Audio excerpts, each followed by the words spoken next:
ามไวตอบไวไปต่อหรือพอคำถามที่หนึ่งมีแฟนหัวฮ้อนทำให้ห่างไกลไปต่อหรือพอ พอจ้า ไปต่อ พอ ไปต่อ พอ สองขี้หึงขี้ห่วงรายงานตลอดเวลา ไปต่อ ไปต่อ พอ ไปต่อ ไปต่อ สามแฟนบ่ใส่ใจขี้ลืม ไปต่อ พอสำนี้ ไปต่อ พอ ไปต่อ สี่แฟนเคยนอกกายนอกใจ พอ ไปต่อ ไปต่อ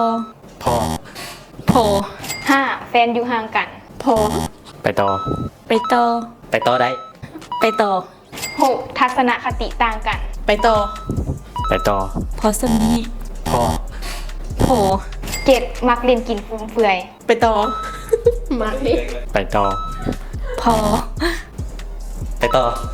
พอ แปดฐานะต่างกัน ไปต่อ ไปต่อ ไปต่อ ไปต่อ ไปต่อ เก้าอายุห่างกัน ไปต่อ ไปต่อ ไปต่อ ไปต่อ ไปต่อ สิบกินเบียร์แล้วมีคนบอกไปส่ง หมักไปต่อ ไปส่งฮอตก็ฮอตบอลแล้วเนาะ ไปต่อ ไปต่อ ไปต่อ